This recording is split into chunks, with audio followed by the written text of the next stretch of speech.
Lecture का आगाज करते हैं। आज के लेक्चर में हम ओलिगोपोली को डिस्कस करने जा रहे हैं। इससे पहले आपको एक डायग्राम दी गई थी, प्राइस डिस्क्रिमिनेशन की डायग्राम। वो ज़रा अपने सामने रखिए ताकि मैं डायग्राम चेक कर लूँ। जी मेरे भाई, आप दिखाइए डायग्राम।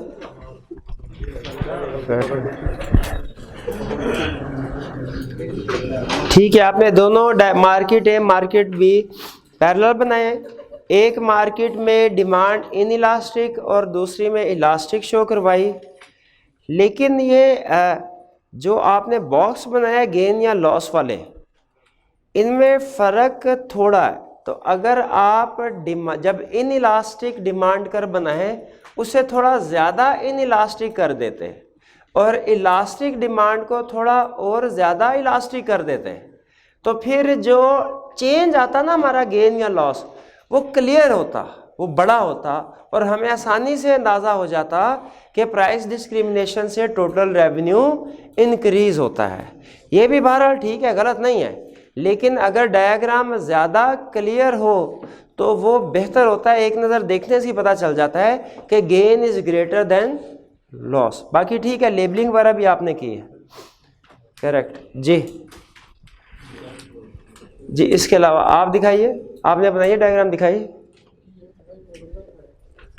जी। मार्केट ए मार्केट बी,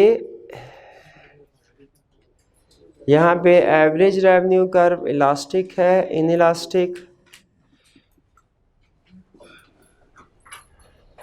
देखें, आपने जब शो करना है तो जो ओरिजिनल प्राइस है वो दोनों लेवल पे सेम होनी चाहिए। यानी फ़र्ज़ कीजिए अगर हमने दो डायग्राम बनाई, एक ये और एक ये, ओरिजिनल प्राइस जो है अगर हमने डिसाइड की ये मार्केट ए में, ये मार्केट बी है, तो इसका मतलब ये हुआ मार्केट ए में अगर ओरिजिनल प्राइस ये है तो मार्केट बी में भी इसी लेवल पे होनी चाहिए, पी नॉट।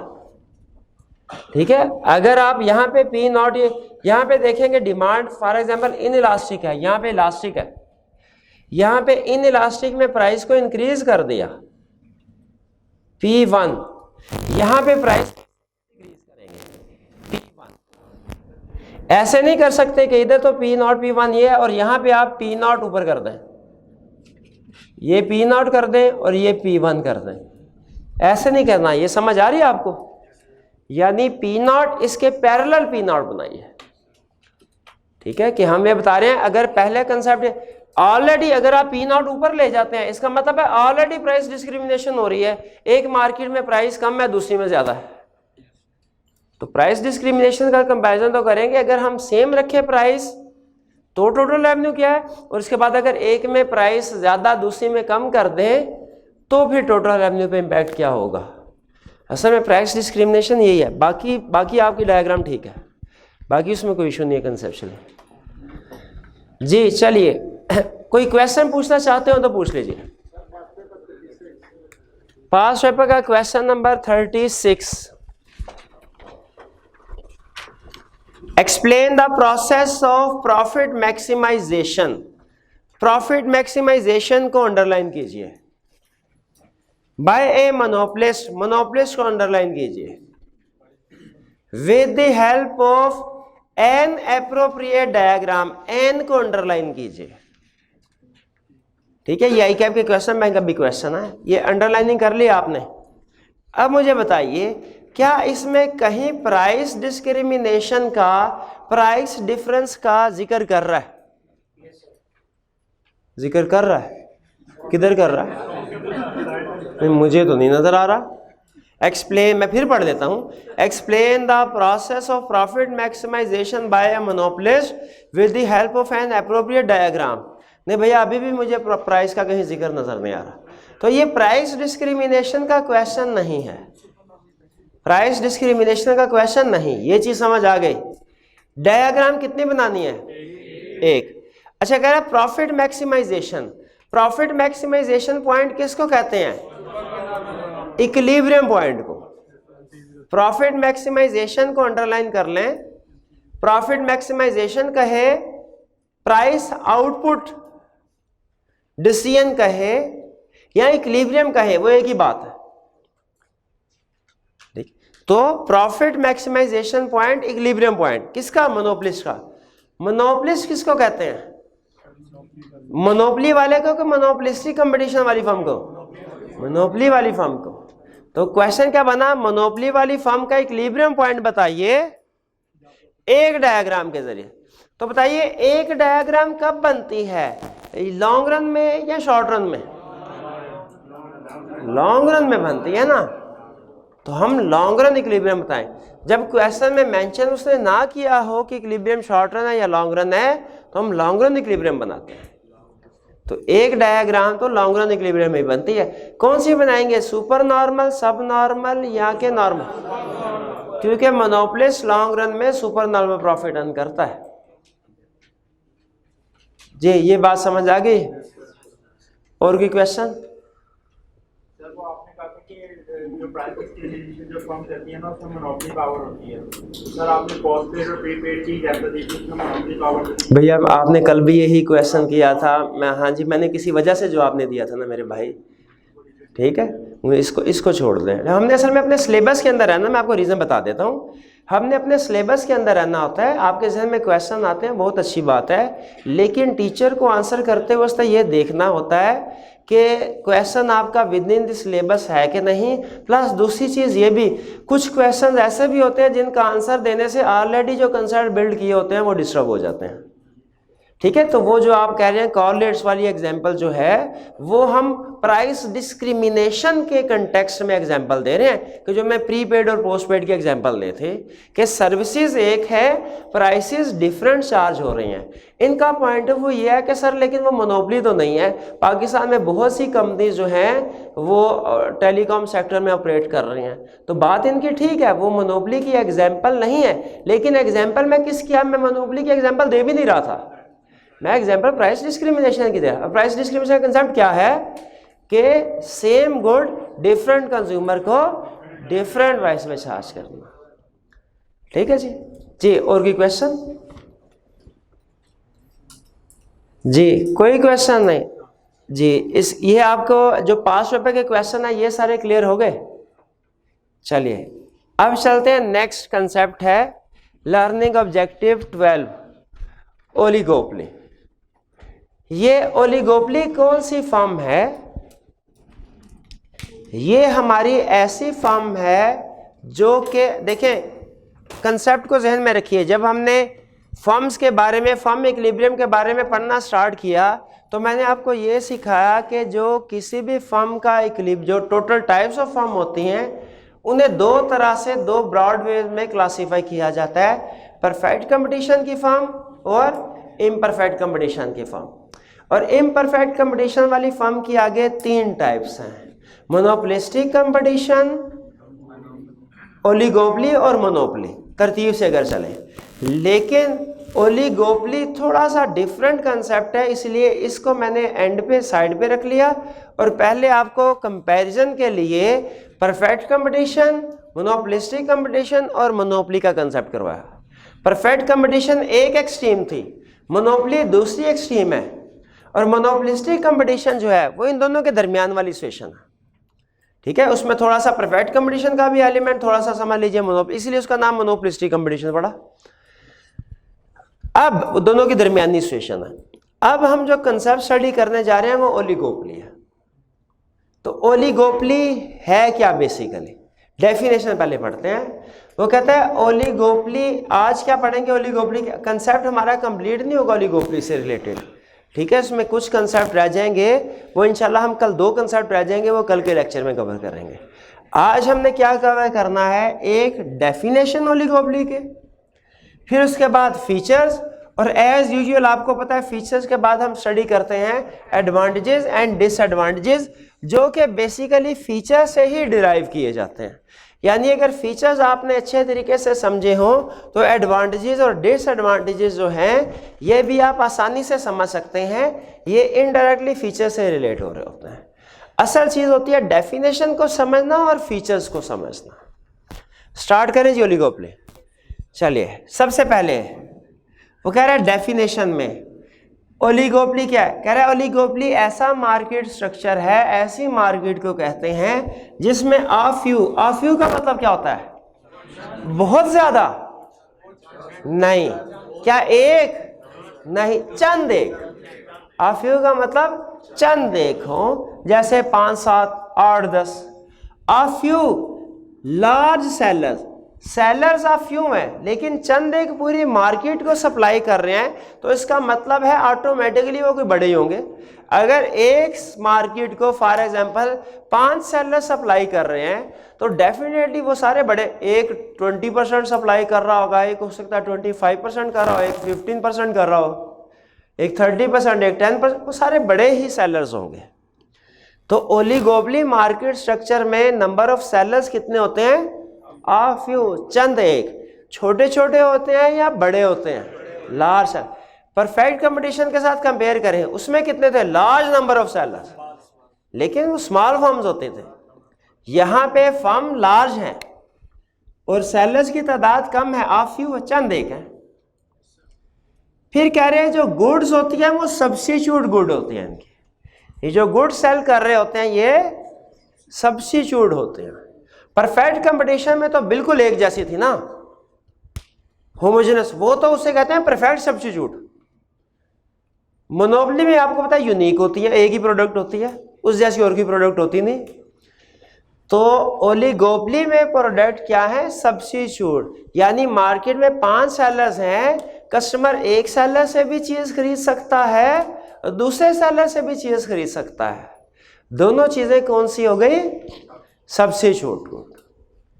फिर इसके बाद कह रहा है इंटरडिपेंडेंट, फर्म एक दूसरे पे इंटरडिपेंडेंट होती है, फर्म एक दूसरे पे इंटरडिपेंडेंट। अच्छा, इंटरडिपेंडेंट किस लिए होते हैं भला, अपनी प्राइस आउटपुट डिसीजन के लिए। यानी फर्म ने जब प्राइस रखनी होती है वो दूसरी फर्म्स को देखती है ओलिगोपोली में। और नॉर्मली कह रहे हैं मेंबर्स सेलर्स की तादाद कितनी होती है, 2 से ज्यादा और 20 से कम, यानी कि तकरीबन 3 से 20। जो 2 फर्म होती है ना जब किसी मार्केट में, उसको एक स्पेशल नेम दिया जाता है डुओपोली, DUOPOLY, डुओपोली। बस नाम की हद तक हमारे सिलेबस में है। डुओपोली का मतलब क्या है, 2 फर्म होना। एक फर्म है मोनोपोली, 2 है डुओपोली। 2 से ज्यादा, 20 से कम ओलिगोपोली, 20 से भी ज्यादा मोनोपोलिस्टिक कंपटीशन, और फिर बहुत ही ज्यादा परफेक्ट कंपटीशन। एग्जाम्पल्स क्या है, एग्जाम्पल सुन लीजिए। एयरलाइन मार्केट, अब मुझे बताइए पाकिस्तान किसी भी कंट्री में एग्जाम्पल ले लीजिए, एयरलाइंस बहुत ज्यादा नहीं होती, और ना ये होता है कि जी एक ही एयरलाइन होगी, पाकिस्तान में भी बहुत सी हैं। PIA भी है, शाहीन एयरलाइन, इत्तेहाद, रिवेज, एयर ब्लू और दूसरे भी, जी बिल्कुल। तो एग्री करते हैं कि एयरलाइन मार्केट जो है ये ओलिगोपोली, मोनोपोली नहीं है, परफेक्ट कंपटीशन भी नहीं है। अब देखें क्या इनकी प्रोडक्ट सब्स्टिट्यूट होती है, बिल्कुल। आपने एक जगह दूसरी जगह जाना है तो तकरीबन एक जैसे ही है सिस्टम दोनों में। मोबाइल कंपनीज, ये भी ओलिगोपोली। भाई ने अभी वो एग्जांपल जो है वो अच्छा क्वेश्चन रेज किया, उन्होंने कहा सर मोबाइल कंपनीज तो बहुत सी होती है, बिल्कुल ऐसी है। पाकिस्तान में कितने मोबाइल कंपनीज हैं, हाँ 4-5 है, मतलब 2 से 1 तो नहीं है, 2 भी नहीं है, ज्यादा है, ठीक है। तो ये बेसिकली अगर मार्केट स्ट्रक्चर के हवाले से बात करें, फर्म के हवाले से बात करें, तो हम कहेंगे ये ओलिगोपोली मार्केट है मोबाइल कंपनीज। लेकिन अगर उनकी प्रोडक्ट के लिहाज से बात करें तो वो जो एक ही प्रोडक्ट एक कस्टमर को हाई रेट पे एक को लो पे कर रहे हैं, तो ये कौन सी एग्जाम्पल, प्राइस डिस्क्रिमिनेशन की एग्जाम्पल। तो ये मोबाइल कंपनीज बेसिकली कौन से मार्केट स्ट्रक्चर की एग्जाम्पल है, ओलिगोपोली की। फिर इसके बाद oil and gold market, oil and gold. चले गोल्ड मार्केट तो शायद आपको प्रैक्टिकली इसकी एग्जांपल नाम है, लेकिन आपने नाम सुना होगा ऑयल मार्केट में ओपेक का, ओपेक, OPEC, ओपेक का नाम सुना कभी? ऑयल पंप नहीं भाई, ऑयल शायद oil producing and exporting countries है, ठीक, कंपनीज नहीं, कंट्रीज हैं, कंट्रीज हैं ये। इसमें बड़ी कंट्रीज हैं ईरान, इराक, सऊदी अरब, कुवैत, हाँ जी कुवैत, और वेनेजुएला भी है। बहरहाल कुछ और भी कंट्रीज हैं, आप कुछ और भी कंट्री शामिल हो। ओपेक जो है ये तकरीबन 17-18 कंट्रीज हैं जो मिल के पूरी दुनिया में 75% के करीब पेट्रोल सप्लाई करते हैं, पेट्रोलियम प्रोडक्ट्स। ये है oil and petroleum exporting countries, ठीक है, हाँ शायद ये नाम है। तो ये 17-18 कंट्रीज हैं जो कि पूरी दुनिया में पेट्रोलियम प्रोडक्ट्स को सप्लाई करते हैं। तकरीबन 75% के करीब पूरी दुनिया की टोटल ये कंट्रीज कंट्रोल कर। तो ये एक एग्जांपल है, जो ऑयल एंड गोल्ड मार्केट्स होती हैं ये भी हमारी ओलिगोपोली की एग्जांपल्स हैं। और फिर बिग फोर फर्म्स इन अकाउंटेंसी, आपने बिग फोर फर्म का नाम सुना है? हाँ, तो वो भी पूरी दुनिया में तकरीबन 70% के करीब जो कॉर्पोरेट लेवल का बिजनेस है बिग फोर फर्म ने संभाला हुआ है। या अगर बिग फोर फर्म का नाम नहीं सुना तो उसको छोड़ें, आप देखें जिस शहर में आप पढ़ रहे हैं क्या बताइए लाहौर में सीए की क्वालिफिकेशन जो प्रोवाइड करें, क्या बहुत से कॉलेजेस हैं? नहीं है। परफेक्ट कंपटीशन, मोनोपोलिस्टिक तो नहीं है। क्या एक ही कॉलेज है? मोनोपोली भी नहीं है। क्या 2 ही कॉलेज है? डुओपोली भी नहीं है। तो फिर 4, 5, 6, 7 हैं। तो फिर हाँ, ये कौन सा स्ट्रक्चर होगा? अब देखिए प्रोडक्ट जो ये सप्लाई कर रहे हैं, खुद बताइए जो प्रोडक्ट सप्लाई कर रहे हैं क्या सब्स्टिट्यूट है? बिल्कुल, सब्जेक्ट सिलेबस तो वही पढ़ा, सारे कॉलेजेस वही सिलेबस पढ़ा रहे हैं। जो एक कॉलेज आई कैप का सिलेबस पढ़ा है, दूसरा कॉलेज भी आई कैप का सिलेबस पढ़ा रहा होगा, ठीक है। लेकिन क्या हर फर्म, यहाँ पे एजुकेशन सेक्टर की एग्जांपल है, हर फर्म अपनी जब प्राइस रख रही होती है कि हमने इस कोर्स की सिलेबस की फीस क्या रखनी है, खुद बताइए क्या वो इंडिपेंडेंटली फीस रखती है कि ये भी देखती है दाएं बाएं बाजू वाले जो कॉलेज है उन्होंने क्या फीस रखी हुई है? बिल्कुल देखते हैं, क्योंकि उन्हें पता है कि स्टूडेंट सब्स्टिट्यूट गुड है, स्टूडेंट इधर से उधर हो सकता है। तो ये जो अकाउंटेंसी एजुकेशन सेक्टर है इसमें भी ओलिगोपोली की एग्जांपल है। ओलिगोपोली समझ आया कुछ? चले, लेकिन अभी कंप्लीट कंसेप्ट नहीं बना। कंप्लीट कंसेप्ट कब बनेगा? जब हम इसके फीचर्स पढ़ेंगे। डायग्राम भी सही बात कर रहे हैं वो, लेकिन डायग्राम जब आएगी तब पढ़ेंगे ना। अभी डेफिनेशन में और फीचर्स में डायग्राम नहीं है, तो अभी कोशिश करेंगे हम डायग्राम के बगैर ही हमें फीचर समझ आ जाए। अच्छा सुने, फीचर समझना ध्यान से। फ्यू लार्ज सेलर्स, ये समझ आती है? अ फ्यू लार्ज सेलर, चंद एक सेलर्स हैं लेकिन बड़े बड़े सेलर्स हैं, यानी साइज ऑफ फर्म ज़्यादा है। इसको हम कहते हैं हाई कंसंट्रेशन, यानी जब मार्केट का 70-80% पोर्शन 3, 4, 5 फर्म्स ने कैप्चर किया हो, हम कहते हैं हाई कंसंट्रेशन है। हाई कंसंट्रेशन का मतलब क्या होता है कि टोटल मार्केट का 70-80-90% जो शेयर है 4-5 फर्म्स के पास है, ठीक है। इसे कहते हैं high concentration. Few large sellers है। बाकी हो सकता है कोई छोटे मोटे भी हो ऑर्गेनाइजेशन, लेकिन उनके पास शेयर्स ना होने के बराबर होगा, थोड़ा सा होगा। तो यहां पे हाई कंसंट्रेशन है। फिर प्रोडक्ट सब्स्टिट्यूट है, ये भी हम पढ़ चुके हैं, प्रोडक्ट्स सब्स्टिट्यूट। अच्छा, इसमें लेकिन ये प्रोडक्ट होमोजेनस भी हो सकती है, डिफरेंशिएटेड भी हो सकती है। ये कंसेप्ट समझने वाली बात है। होमोजेनस भी हो सकती हैं और डिफरेंशिएटेड भी हो सकती हैं।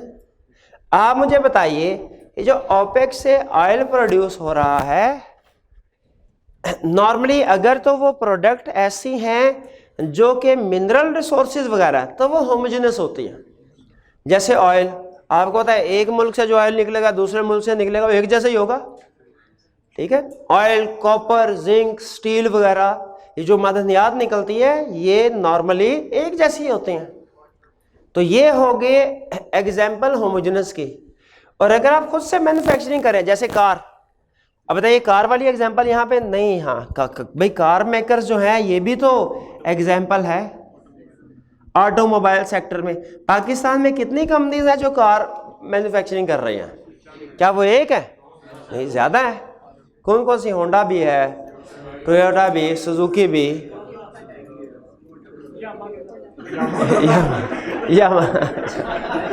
ठीक है। चलिए, तो एग्री करते हैं कार मेकर जो है ये ओलिगोपोली है। डुओपोली या मोनोपोली तो नहीं है, अच्छा, तो इसमें लेकिन डिफरेंशिएशन है, ये डिफरेंशिएटेड प्रोडक्ट्स है, ठीक है। इसी तरह इलेक्ट्रिक इक्विपमेंट्स अगर कोई बना रही है ओलिगोपोली में, वो भी डिफरेंशिएटेड होते हैं। तो प्रोडक्ट्स ओलिगोपोली में प्रोडक्ट्स कौन सी होती है, एक दूसरे का सब्स्टिट्यूट। ये जहन में रखिएगा, एक कंसेप्ट मैंने आगे चल के यूज करना है कि प्रोडक्ट्स ओलिगोपोली में प्रोडक्ट्स एक दूसरे का सब्स्टिट्यूट होती हैं और कस्टमर एक फर्म से दूसरी फर्म पर शिफ्ट कर सकता है। ये एक मेन कंसेप्ट है ओलिगोपोली का। प्रोडक्ट सब्स्टिट्यूट है, इसीलिए कस्टमर एक फर्म से दूसरी फर्म को शिफ्ट कर सकता है। फिर कार्टेल और प्राइस वार, ये दोनों हमारे मोस्ट इंपॉर्टेंट कंसेप्ट हैं, इसलिए मैं इनको एक छोटी सी डायग्राम के जरिए से एक्सप्लेन, डायग्राम कह लें या फ्लो चार्ट कह लें छोटा सा, उसके जरिए से एक्सप्लेन करता हूं। जो ओलिगोपोली की फर्म होती है, ओलिगोपोली, बल्कि एक छोटी सी रियल लाइफ एग्जांपल से आपको ये एक्सप्लेन करता हूँ। जब मैं छोटा था, स्टूडेंट था, तीसरी चौथी क्लास में पढ़ता हूँ, मुझे वीडियो गेम्स खेलने का बहुत शौक था। घर से कभी कभार खिंचाई भी होती थी। हाँ, वो चीची मिची, बिल्कुल हाँ, चीची मिची भी थी, और वो भी स्ट्रीट फाइटर नहीं चीज, हाँ वो चीची मिची, स्नो ब्रदर्स को कहते हैं, हाँ स्नो ब्रदर्स को। एक स्ट्रीट फाइटर भी होते थे, हाँ वो हदूगन वाले, हाँ। अच्छा, तो घर के पास एक दो दफा गया, मैं पकड़ा गया। फिर मैंने क्या सोचा, मैंने कहा नहीं, घर से दूर जो है ना, वो आगे चल के वो तकरीबन 10-12 मिनट चलना पड़ता था। वहाँ पे आमने सामने 2 वीडियो गेम्स की दुकानें थी, मैं वहाँ जाया करता था। एक दफ़ा जब मैं गया गेम्स खेलने के लिए, तो मैं हैरान, ये एग्जांपल मैंने पहले आपके साथ शेयर की है। अच्छा, मैं हैरान रह गया। मैंने क्या देखा कि उसने 1 रुपये का एक टोकन होता था, वो टोकन डाले गेम में, आपको पता, जानते ही होंगे, तो फिर गेम चलते थे। तो उसने लिखा हुआ 1 रुपये के 2 टोकन लेफ्ट साइड वाले ने, और वहाँ पे रश ही रश है, और सामने वाली जो दुकान थी उसके ऊपर कोई गया ही नहीं। हालांकि गेम्स तकरीबन एक जैसी थी उनकी, वो बिल्कुल सुनसान। अब जाहिर है, जहाँ पे 1 रुपये के 2 टोकन हो और वहाँ पे 1 रुपये का 1 टोकन हो, 1 रुपये का टोकन कौन लेगा? वो स्टूडेंट थे वैसे भी हम तो। अच्छा, फिर उसके बाद उस दिन तो मैं 1 घंटा खड़ा होता था, मैं 2-2.5 घंटे के बाद घर गया। उसके अगले दिन मैंने देखा तो राइट साइड वाली जो दुकान थी उस पर लिखा हुआ था 1 रुपये के 3 टोकन। मैं कहा याशी हो गई, वो 1 रुपये, उस दर रश, खड़े होने की जगह भी नहीं थे, इतना रश। उसके बाद फिर अगले दिन मैंने देखा तो लेफ्ट साइड वाले ने क्या लिखा हुआ, नहीं 1 रुपये के 4 नहीं लिखा, देखा 1 रुपये के 3 आज खरीदेंगे, कल 4 मिलेंगे, कल 4 मिलेंगे। अच्छा, वो तकरीबन हफ्ता 10-12 दिन जो है ना, वो खूब सारे कंज्यूमर की याशी लग गई। बाद में शायद उनको बिल आया होगा और उन्होंने अंदाज़ा किया होगा हमारा रेवेन्यू उतना नहीं जितनी कॉस्ट हो गई है। तो दोनों ने शायद मिलकर फैसला किया, नहीं आज के बाद हमने ऐसा काम नहीं करना, 1 रुपये का 1 टोकन ना बेचो, वही हम बेचेंगे, ये तो हमारे कंज्यूमर को फ़ायदा हो रहा है और हमें नुकसान हो रहा है, ठीक है। तो उसके बाद फिर वो 1 रुपये का 1 टोकन शुरू हो गया। अब देखें, ये एग्जाम्पल एक तरह चूंकि मोनोपोली नहीं है, इसको हम ट्रीट कर सकते हैं ओलिगोपोली की एग्जाम्पल। याद रखें, ओलिगोपोली में जो फर्म्स होती हैं उनके पास बेसिक दो ऑप्शंस होती हैं। पहली ऑप्शन ये, या तो आपस में मिलके एक एग्रीमेंट कर लें कि मार्केट को कैसे चलाना है, प्राइस क्या रखनी है, आउटपुट क्या रखनी है, एग्रीमेंट, या एक दूसरे से लड़ झगड़ के कंपटीशन के जरिए से मार्केट में बिजनेस करें। 2 बड़ी ऑप्शन होती हैं ओलिगोपोली के पास। अगर तो वो आपस में मिलके कोई एग्रीमेंट कर लें, ओके, मिलजुल के बिजनेस करना है, हम मिलके डिसाइड कर लेते हैं कि प्राइस क्या रखेंगे, आउटपुट क्या होगी, तो इसको हम कहते हैं कोलूसिव ओलिगोपोली, COLLUSIVE, कोलूसिव ओलिगोपोली। और अगर कोलूसिव निकला कोलूजन से, नेगेटिव सेंस के लिए यूज होता है कोलूजन का वर्ड। एक होता है यूनियन का वर्ड, यूनियन और कोलूजन दोनों का मतलब होता है मिलजुल के काम करना, लेकिन यूनियन का वर्ड यूज होता है पॉजिटिव सेंस में, कोलूजन का वर्ड होता है नेगेटिव सेंस। अगर कोई लोग मिलजुल के फ्रॉड करने की प्लानिंग करे, उसे हम यूनियन नहीं कहेंगे, कोलूजन कहेंगे। तो कोलूसिव ओलिगोपोली और दूसरी एग्जाम्पल है नॉन कोलूसिव ओलिगोपोली। कोलूसिव ओलिगोपोली का मतलब क्या होगा कि जो ओलिगोपोली वाली फर्म्स है इन्होंने मिल के आपस में डिसाइड कर लिया है कि प्राइस क्या होगी, आउटपुट क्या होगी, आपस में एक दूसरे से कंपीट नहीं करेंगे। और नॉन कोलूसिव ओलिगोपोली में उन्होंने आपस में एक दूसरे कोई एग्रीमेंट नहीं, कंपीट कर रहे हैं। और इसमें जाहिर है कोलूसिव ओलिगोपोली में क्या होता है, जब वो मिल के एक एग्रीमेंट कर लेते हैं कि हमारी प्राइस ये होगी, हर एक कंपनी जो एग्रीमेंट का हिस्सा है उसके आउटपुट ये होगी, तो इस एग्रीमेंट को इसको हम कहते हैं फर्म्स ने आपस में कार्टेल बना लिया। क्या बना लिया? कार्टेल भी कहते हैं, इसे प्राइस कार्टेल भी कहते हैं, कि इन्होंने मिलकर डिसाइड कर लिया प्राइस इतनी होगी, इससे कम कोई नहीं बेचेगा। और अगर नॉन कोलूसिव ओलिगोपोली हो तो इसमें फिर कार्टेल तो नहीं बनता, बल्कि क्या शुरू हो जाता है? प्राइस वार। अच्छा आप देखें, जैसे अभी मैंने आपको एग्जांपल दी, बताइए ये कोलूसिव ओलिगोपोली की एग्जांपल थी जब 1 रुपए के 2 टोकन 1 रुपए के 3 टोकन शुरू, या नॉन कोलूसिव की? नॉन कोलूसिव। और उनकी आपस में प्राइस वार छिड़ गई। प्राइस वार का मतलब क्या होता है? एक, क्योंकि प्रोडक्ट सब्स्टिट्यूट है, तो जब प्राइस एक फर्म डिक्रीज करती है कंज्यूमर उसकी तरफ शिफ्ट कर जाते हैं, और फिर प्राइस जब देखते हैं दूसरी फर्म के कंज्यूमर तो उस तरफ शिफ्ट कर गए, तो वो जाहिर है मुंह थोड़ी देखती रहेगी, वो अपनी प्राइस डिक्रीज कर देगी कंज्यूमर वापस अट्रैक्ट करने के लिए। ये प्राइस वार छिड़ती रहेगी। इसमें नुकसान किसका होता है भला? दोनों फर्म्स का। और फायदा किसका होता है? कंज्यूमर का। लेकिन अगर दोनों फर्म्स एंड पे जब उन्होंने सबक सीखा यार ये तो हमारे लिए नुकसानदेह है, तो फिर मिल गए। ये कौन सी एग्जांपल थी? कोलूसिव ओलिगोपोली। अब कोलूसिव ओलिगोपोली के जरिए से जब वो मिल गए तो हम क्या कहेंगे? अब इन्होंने क्या बना लिया? Cartel, price cartel. Price cartel में क्या करते हैं? एग्रीमेंट हो जाता है। एग्रीमेंट नॉर्मली याद रखें रिटन फॉर्म में नहीं होता, क्योंकि रिटन फॉर्म में ये इसमें देखिए कंज्यूमर का नुकसान है, इसमें प्रोड्यूसर का फायदा है, कंज्यूमर का। अक्सर मुल्कों की गवर्नमेंट ये कहती है कि ओलिगोपोली फर्म्स का आपस में कार्टेल बनाना इलीगल है। वो प्रमोट करते हैं कंपटीशन को, कहता है ये तो फर्म ने आपस में मिलके कंज्यूमर को नुकसान पहुंचाने की कोशिश की है। अच्छा अब चूंकि इलीगल है, एग्रीमेंट रिटन फॉर्म में होगा, फर्म फंस जाएंगी, इनके जो डायरेक्टर्स वगैरह उनको जेल में डाल देंगे कि आप इलीगल एग्रीमेंट करते हैं। इसीलिए एग्रीमेंट करने से ये बाज नहीं आते, लेकिन वो एग्रीमेंट नॉर्मली रिटन फॉर्म में नहीं होता। ठीक है, हाँ जी बिल्कुल। तो कार्टेल और प्राइस वार में फर्क समझ आया? कोलूसिव ओलिगोपोली नॉन कोलूसिव ओलिगोपोली में फर्क समझ आया? अब वापस आते हैं फीचर्स की तरफ। वो कहता है फीचर क्या है? ओलिगोपोली में प्राइस वार भी हो सकती है, ओलिगोपोली में कार्टेल भी बन सकता है, लेकिन कार्टेल कहां बनेगा? कोलूसिव ओलिगोपोली में। प्राइस वार कहां पे होगी? ये अब समझ आया आपको कार्टेल और प्राइस वार के कंसेप्ट। आगे चलते हैं। Indeterminate demand curve. Indeterminate demand curve ये नॉन कोलूसिव ओलिगोपोली में होता है। इनडिटर्मिनेट डिमांड कर्व, ये इनडिटर्मिनेट डिमांड कर्व वाला कंसेप्ट रिलेट कर रहा होता है हमारा इंटरडिपेंडेंस से। इंटरडिपेंडेंस से कि हाँ डेफिनेशन में इंटरडिपेंडेंस के ओलिगोपोली की फर्म इंटरडिपेंडेंट होती है, यानी अपने फैसले एक दूसरे को देख के करेंगी प्राइसिंग वाले, लेकिन इसका डिमांड कर्व इनडिटर्मिनेट होता है। अच्छा इस कंसेप्ट को हमने डायग्राम के जरिए से एक्सप्लेन करना है कल, लेकिन मैं कोशिश करता हूं अभी, अगर कंसेप्ट समझ आ गया अच्छी बात है, कल का लेक्चर भी इसका मतलब समझे कि हमने आधा समझ लिया। लेकिन अगर समझ में नहीं आता परेशान नहीं होना, कल फिर इसको डिटेल में डिस्कस करेंगे।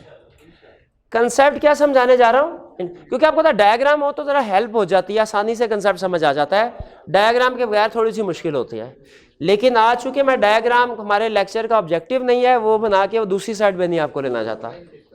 सुन ले, इनडिटर्मिनेट डिमांड कर्व है क्या? Non कोलूसिव oligopoly. एग्जाम्पल है, फर्ज कीजिए हम इस कॉलेज में बैठे हैं, कॉलेज ए, साथ एक दूसरा कॉलेज है, कॉलेज बी, ओलिगोपोली फर्म है। दोनों सीए की क्वालिफिकेशन प्रोवाइड कर रहे हैं। अगर तो कॉलेज है सीए की क्वालिफिकेशन, दूसरा कॉलेज एमबीए की क्वालिफिकेशन है, तो वो ओलिगोपोली की फॉर्म नहीं है, वो सब्स्टिट्यूट गुड तो नहीं है। दोनों कॉलेज सीए की एजुकेशन प्रोवाइड कर रहे हैं। ओलिगोपोली फॉर्म 2-4 और भी है, लेकिन एग्जाम्पल पे फोकस करना है इन दो के ऊपर। इंटरडिपेंडेंट है। इंटरडिपेंडेंट का मतलब क्या है? एक दूसरे को देख के प्राइस डिसाइड करते हैं। अब जरा खुद सोचिएगा, कॉलेज ए ने अपनी प्राइस कम की, कॉलेज बी क्या करेगा? कम कर देगा। मैच किया, ये समझ आया इंटरडिपेंडेंट। अब सुनिए, कॉलेज ए ने अपनी प्राइस बढ़ा दी, बी क्या करेगा? कितने स्टूडेंट का है प्राइस बढ़ा देगा? कितनों का है प्राइस वही रखेगा? वो प्राइस वही रखेगा। यानी जो कंपेटिटर्स होते हैं वो प्राइस डिक्रीज को तो मैच करते हैं, अब प्राइस इंक्रीज को मैच नहीं करते ओलिगोपोली में। क्यों? प्राइस डिक्रीज में उनका कंसेप्ट क्या होता है कि प्राइस डिक्रीज की, हम भी अगर डिक्रीज नहीं करेंगे ना, कंज्यूमर उधर शिफ्ट कर जाएगा, हमें भी डिक्रीज करनी पड़ेगी। लेकिन अगर एक फर्म प्राइस इंक्रीज कर दे, इसको वो मैच नहीं करते, फॉलो नहीं करते। वो कहते हैं ठीक है, अच्छा किया प्राइस बढ़ाई, कंज्यूमर अब ऑटोमेटिकली हमारे पास आ जाएगा। ठीक है, तो इसीलिए इसको, ये है इंटरडिपेंडेंट। कहते हैं इंटरडिपेंडेंट में एक सेट पैटर्न नहीं होता फॉलो करने का। प्राइस डिक्रीज को तो मैच किया जाता है, प्राइस इंक्रीज को मैच नहीं किया जाता। इसीलिए हम कहते हैं इसका ओलिगोपोली फर्म का डिमांड कर इनडिटर्मिनेट। इनडिटर्मिनेट का मतलब है कंफर्म नहीं कर सकते कि किस तरह की शेप होगी, क्योंकि एक फर्म, क्योंकि डिमांड कर्व ही आपको पता है एवरेज रेवेन्यू कर्व भी होता है, वही प्राइस कर्व भी होता है। तो यहां पे डिमांड कर्व के साथ समझने के लिए लिखें is equal to price curve. भाई डिमांड कर्व ही एवरेज रेवेन्यू और प्राइस कर्व होता है ना, पढ़ा है कि नहीं हमने? तो कहता है इनडिटर्मिनेट डिमांड कर्व का मतलब क्या है? ओलिगोपोली फर्म जी की जो प्राइस कर्व होगा, एवरेज रेवेन्यू कर्व होगा, वो कोई कंफर्म शेप नहीं होगी, वो अपनी शेप को चेंज करेगा। देखें ये एक सिंबल, ये इनडिटर्मिनेट डिमांड, ये एवरेज परफेक्ट कंपटीशन का average revenue is equal to demand, एक ही शेप है, डिफरेंट तो नहीं हो रही, ये एक ही शेप है एवरेज रेवेन्यू डिमांड कर मोनोपोलिस्टिक कंपटीशन में। या मानो चेंज तो नहीं हो रही, इनडिटर्मिनेट तो नहीं है। ये बताएं, ये क्या एक ही है? इसको कहते हैं इनडिटर्मिनेट, जो अपने एंगल को चेंज करे। और ये क्यों चेंज करती है? क्योंकि ओलिगोपोली वाली फर्म प्राइस इंटरडिपेंडेंट है, दूसरी फर्म को देखेगी। इंटरडिपेंडेंट का कंसेप्ट तो समझ आ गया। अब इनडिटर्मिनेट डिमांड कर्व का कंसेप्ट सुने। मैं दूसरी फर्म को देख के प्राइसिंग डिसीजन करती है, लेकिन दूसरी डिसीजन कैसे? दूसरी फर्म प्राइस डिक्रीज करेगी, ये भी करती है डिक्रीज, लेकिन दूसरी फर्म प्राइस इंक्रीज करेगी, ये फर्म प्राइस इंक्रीज नहीं करेगी। इसीलिए हम कहते हैं इसका डिमांड कर्व इनडिटर्मिनेट है। प्राइस इंक्रीज के केस में कुछ और, प्राइस डिक्रीज के केस में कुछ और। जबकि बाकी फर्म में परफेक्ट कंपटीशन में देख लें, उसमें एक ही कर्व जाता है। मोनोपोलिस्टिक कंपटीशन में, मोनोपोली में देख लें, एक ही आता है डाउनवर्ड। ओलिगोपोली में सिर्फ वो चेंज करता है शेप। इसे कहते हैं इनडिटर्मिनेट। और एग्जांपल मैंने आपको बता दी कि प्राइस डिक्रीज को मैच करते हैं, प्राइस इंक्रीज को मैच नहीं करते। ये इनडिटर्मिनेट डिमांड कर्व क्लियर हो गया। हाई बैरियर्स टू एंट्री, ये तो आपको पता ही नहीं। बैरियर्स टू एंट्री नहीं पता क्या आपको? कौन कौन से थे? Legal, strategic, structural. एडवर्टीजमेंट, क्या एडवर्टीजमेंट करती होगी? क्या आपको गाड़ियों की एडवर्टीजमेंट नजर आती है? बिल्कुल नजर आती है। सिगरेट बनाने वाली अभी जो है वो बहुत ज्यादा कंपनीज तो नहीं है, चंद है। क्या ओलिगोपोली की एग्जांपल है। अगर सिगरेट की एडवर्टीजमेंट बैन ना आना तो आपको जगह जगह नजर आए, ठीक है। लेकिन वो पहले एक जमाने में पाकिस्तान में बैन नहीं थी, वो टीवी पे आया था। वो K2 का सिगरेट हुआ करता था, एक गोल्ड लीफ का भी होता था, पता नहीं कौन कौन से होता था। चले, लैक ऑफ मार्केट इंफॉर्मेशन। बताइए क्या कंज्यूमर के पास परफेक्ट नॉलेज होगा? परफेक्ट नॉलेज नहीं होगा, लैक ऑफ मार्केट इंफॉर्मेशन, ठीक है, क्योंकि इम्परफेक्ट कंपटीशन की एग्जांपल है। मर्जर्स, ओलिगोपोली फॉर्म में, ओलिगोपोली स्ट्रक्चर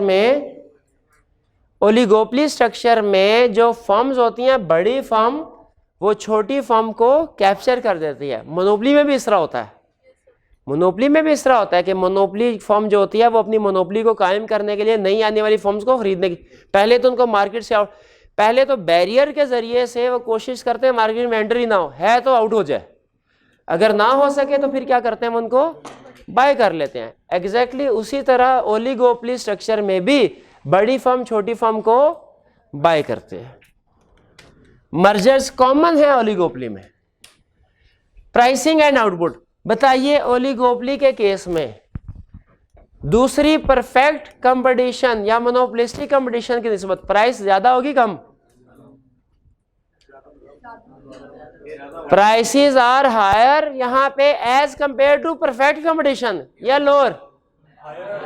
और आउटपुट, और अगर मोनोपोली से कंपेयर करें प्राइसेस लोअर और आउटपुट, क्योंकि यहां पे नंबर ऑफ सेलर्स ज्यादा है। जी ये फीचर्स क्लियर है? अगर फीचर समझ आ गए तो एडवांटेजेस डिसएडवांटेज समझना भी हमारे लिए आसान हो जाएगा। कहते हैं एडवांटेजेस क्या है कि प्राइसेस सेट कर सकते हैं, कैसे? थ्रू एग्रीमेंट, एग्रीमेंट के। अच्छा यहाँ पे एक चीज है में रखिएगा, एडवांटेज डिसएडवांटेज पढ़ते हुए, इस फर्म के भी और बाकी मार्केट स्ट्रक्चर के भी, जो चीज सप्लाई प्रोड्यूसर के लिए एडवांटेज वाली है वो हो सकता है कंज्यूमर के लिए डिसएडवांटेज हो, और जो कंज्यूमर के लिए एडवांटेज है वो प्रोड्यूसर के लिए डिसएडवांटेज हो। नॉर्मली जब वो हमें एडवांटेज या डिसएडवांटेज बता रहा होता है, उसने इस तरह की क्लासिफिकेशन नहीं की होती कि ये वाला फायदा कंज्यूमर के लिए और ये वाले दो प्रोड्यूसर के लिए, वो मिक्स चलाता है एडवांटेज और डिसएडवांटेजेस। तो आपने हैरान नहीं होना एक फैक्टर आए और आपको लगे ये तो सर कंज्यूमर के लिए नुकसान की बात है, कंज्यूमर के लिए, लेकिन उसने एडवांटेज में क्यों लिखा? प्रोड्यूसर को सामने रख के। और जब डिसएडवांटेज पड़े आपके, हो सर ये तो फर्म के लिए डिसएडवांटेज है लेकिन कंज्यूमर के लिए फायदे की बात है, तो लेकिन उसे डिसएडवांटेज में क्यों लिखा? प्रोड्यूसर के पॉइंट ऑफ व्यू से शब्द है। तो आपने इस चीज का ध्यान रखना है, कंफ्यूज नहीं हो जाना, ठीक है? अगर कोई चीज प्रोड्यूसर या कंज्यूमर में से किसी एक के लिए भी डिसएडवांटेज की है, वो डिसएडवांटेज में आ जाएगी, और अगर कोई एक चीज प्रोड्यूसर और कंज्यूमर किसी एक के लिए भी एडवांटेज की है, एडवांटेज में आ जाएगी। कह रहा है क्या प्राइस सेट कर सकते हैं थ्रू एग्रीमेंट? कह रहा है बिल्कुल, ये एडवांटेज हो गया, हाई बैरियर्स टू एंट्री, ये तो कंज्यूमर के लिए नुकसान की बात है, प्रोड्यूसर के लिए तो फायदे की बात है ना। Super normal profit in long run, producer के लिए तो इसका मतलब हुआ परफेक्ट कंपटीशन और मोनोपोलिस्टिक कंपटीशन लॉन्ग रन में कौन सा प्रॉफिट अर्न करते हैं? नॉर्मल प्रॉफिट, और ओलिगोपोली और monopoly super normal profit. Price comparison is easy for consumer, कैसे? 4-5 तो फर्म्स हैं, प्राइस पूछ के कंपैरिजन कर लेगा। प्राइसेस आर स्टेबल, एग्री करते हैं इससे? क्या ब्रैकेट में मुझे कोई चीज लिखनी चाहिए? प्राइसेस आर स्टेबल, हाँ जी, कोलूसिव ओलिगोपोली में, इनकोलूसिव ओलिगोपोली में, नॉन कोलूसिव में ये प्राइसेस स्टेबल नहीं रहेंगी बल्कि प्राइस वार छिड़ जाएगी। डिसएडवांटेजेस, कह रहा है प्राइस सेटिंग डिसएडवांटेज, उसके लिए फायदे की बात है, एग्रीमेंट के जरिए से प्राइस सेट करना, इसके लिए फायदे, लेकिन कंज्यूमर्स के लिए no incentive for product improvement, product को इंप्रूव करने के लिए कोई इंसेंटिव नहीं। क्यों नहीं? कहते हैं हम already super normal profit earn कर रहे हैं, ठीक है, जरूरत ही नहीं। यही कंसेप्ट तकरीबन यह है लैक ऑफ इनोवेशन में, खुद भी इनोवेशन नहीं करते, कोई नई फर्म अगर नया आइडिया लेके आए उसको भी मार्केट में एंटर नहीं होने देंगे। क्यों नहीं? High barrier of entry, price war छिड़ सकती है, प्राइस वार तो लेकिन कंज्यूमर के लिए अच्छी बात नहीं है, वो अच्छी बात है लेकिन वो प्रोड्यूसर के पॉइंट ऑफ व्यू से बता रहे हैं। जी कुछ समझ आया आपको? एडवांटेजेस और डिसएडवांटेजेस। चलिए अच्छा नहीं, 1 मिनट आ रहे एंड पे 2 मिनट में जरा मैं फीचर्स की, बाकी नहीं पूरे लेक्चर के नहीं, फीचर्स है, मैं फीचर्स की क्विक रिवीजन करवाना चाह रहा हूँ। बताइए आप यू लास्ट सेलर समझ आए? ओलिगोपली में सेलर चंदे के होंगे, बड़े होंगे 5, 7, 8। प्रोडक्ट सब्स्टिट्यूट होती हैं, कंज्यूमर एक से दूसरे को शिफ्ट हो सकता है प्राइस की वजह से। कार्टेल और प्राइस वार का क्या मतलब है? ओलिगोपली में अगर एग्रीमेंट कर लिया जाए कि हम प्राइस फिक्स कर देते हैं, वो कार्टेल होगा। और अगर वो प्राइस फिक्स ना करें, नहीं आप अपना बिजनेस करो, हम अपना बिजनेस करेंगे, प्राइस वार, नॉन कोलूसिव में। अच्छा, इंटरडिपेंडेंट होना और इनडिटर्मिनेट डिमांड कर्व होना, ये समझ आ गया? इंटरडिपेंडेंट का मतलब क्या है? ओलिगोपली की फर्म अपनी प्राइस डिसाइड करने के लिए दूसरी फर्म के प्राइस पे डिपेंड, उन पे नजर रखती है, फिर अपनी प्राइस डिसाइड करती है क्या रखेंगे। और इनडिटर्मिनेट का मतलब क्या है कि उनका अपना जो प्राइस होती है, डिमांड कर्व कह लें, एवरेज रेवेन्यू कह लें, प्राइस कह लें, वो एक ही शेप नहीं होती। जैसे मोनोपोली की या मोनोपोलिस्टिक कंपटीशन या परफेक्ट कंपटीशन की थी, उनमें एवरेज रेवेन्यू या डिमांड कर्व या प्राइस कर्व आप देखें ना, वो एक ही शेप होती थी, या हॉरिजॉन्टल है या वो वर्टिकल नहीं, डाउनवर्ड है, लेकिन शेप एक ही होते थे। ओलिगोपली में शेप चेंज होती है दरमियान में, क्योंकि हाई प्राइस पे शेप कुछ और होगी, लो प्राइस पे। रीजन क्या है इंडिटरमिनेट डिमांड कर्व की? क्योंकि ओलिगोपली की फर्म लो प्राइस को तो मैच करती है, हाई प्राइस को मैच नहीं करते। हाई बैरियर्स टू एंट्री है, एडवर्टीजमेंट है, लैक ऑफ मार्केट इंफॉर्मेशन, ये कॉमन है, मर्जर है, प्राइसिंग एंड आउटपुट, ये सिंपल है। ये शुरू वाले पॉइंट जो थे ये ज्यादा हम थे पहले 5। क्लियर? घर से रीडिंग करके आइएगा, कल इंशाल्लाह हम इस चैप्टर को कंक्लूड कर देंगे।